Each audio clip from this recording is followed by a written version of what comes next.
seems we all are sharing stories about our children tonight, maybe because we are celebrating our teachers and our learners. But last Friday evening, after a day full of learning about Purim in their schools, I happened upon my 4- and 6-year-old children acting out the story of Purim with stuffed animals as the main characters. They were playing so nicely together, I didn't really want to intrude, so at first I didn't really know what it was that they were saying, but I quietly approached my son's room, and I saw my daughter holding a pink teddy bear saying, "This is the new queen." A few minutes later, while holding a penguin, my son said in a dramatically deep voice, "Bow down to me." "No," the stuffed shark replied. "King," the deep-voiced penguin said, "there are these people called the Jews, and they have their own holidays and a special bread called challah, and you have to send them away." So after laughing and, of course, recording, this to me is where their play acting got really interesting. My daughter, in her own voice, said, "No, the Jews need to be killed, not just sent away." And my son instantly said, "Nope, they are just sent away." So clearly, as a parent, as a rabbi, and an educator, I could not have been any more delighted that the story of Esther was what they chose to act out, that they truly seemed to understand the story, and that they were excited to share what they learned with one another. But what really struck me was how, in their adorable stuffed animal retelling of Purim, they illustrated how they learned the story slightly differently from one another. Those little variations were a reflection of their ages and having been taught in a way that was developmentally appropriate for them. There's a Talmudic teaching by a man named Ben Bagbag. He says, "Turn it and turn it, for everything is in it. Reflect on it and grow old and gray with it. Don't turn from it, for nothing is better than it." Each year we teach the holidays. Each year we start learning the Torah once again from the story of creation. Why do we go back to these same things over and over? Because, as Ben Bagbag teaches, each time we turn it over and over, we reflect on it, we age with it, we return to it, and we learn something new. It's what educators call spiraling. The idea that students learn more about a topic each time it's revisited, and so that same subject is returned to again and again, expanding students' knowledge base with every visit.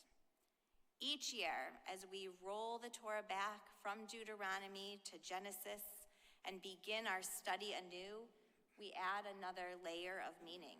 Each time we teach the Jewish holidays, we learn a little bit more, celebrate a little bit differently, and understand the themes more thoroughly. With Purim now in our rear view mirror, we look ahead to Passover. And Passover invites us to consider yet another approach to education as we read about a special set of learners, the 4 children of our Haggadah.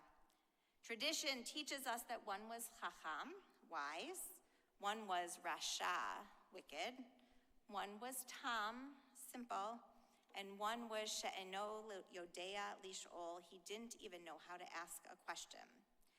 And we're taught during our Seder how we should respond to each of these children. Some suggest that perhaps we all have a little bit of these children inside us. We all are a little wise, a little wicked, a little innocent, and a little quiet. Others explain that maybe each of these children just had differing learning needs and required different approaches to teaching. Or it could be that each of these children were simply at different ages and stages of life. For those youngest who didn't even know how to ask a question, we introduced them with stories and songs and games. And then, as Ben Bagbag taught, we spiral that curriculum, returning to this teaching over and over, finding new meaning as we get older, asking and answering more challenging questions, inviting deeper thinking, encouraging different ways to find relevance, comprehending the lessons and values and rituals in new ways with our new perspectives. On this Shabbat, we read from the Torah story of the golden calf, one of the Israelites' most epic failures. They were unable to follow the very first of the 10 commandments, worshiping only one God. And so Moses is required to go back up Mount Sinai and return with a second set of tablets. But though this story provides a lesson in the consequences of not obeying God, the Israelites were struck with a plague. Perhaps the Israelites' response is not all that surprising. After all, they were newly freed from slavery, a condition which provided few opportunities for them to think and learn for themselves. And when they faced days on end without a leader reminding them how to behave, they tested their boundaries, looking for something to believe in, something that would guide them.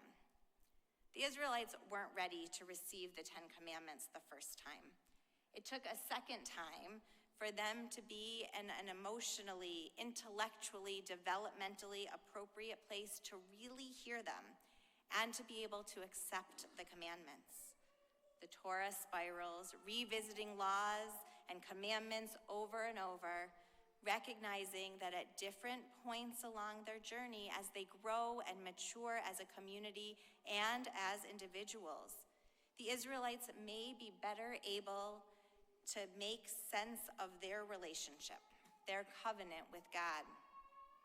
These lessons from our Torah, from Ben Bagbag, and from our Haggadah are lessons our early childhood center and religious school teachers know well. They work each day to find ways to teach Judaism in meaningful, interesting, hands-on, age-appropriate ways. They recognize that not every student learns the same way, so they creatively engage students in different ways. They go back to the texts and teachings over and over, constantly turning and turning so that they can help students find meaning and relevance. And they do all of this with warm smiles, open arms, great enthusiasm, and pure joy. On this Educators Shabbat, we honor our incredible Temple Israel teachers. Teachers, thank you for your dedication and your passion. Thank you for making a difference in the lives of your students every single day as you believe in each child, as you make every moment a moment of Jewish learning experience, as you find holiness in everyday activities. On this Shabbat, may we turn our Torah and then turn it again in order to find renewed meaning and new relevance in our study of Jewish traditions, holidays, and values. Ken Yehi Ratzon, may this be God's will. Shabbat Shalom.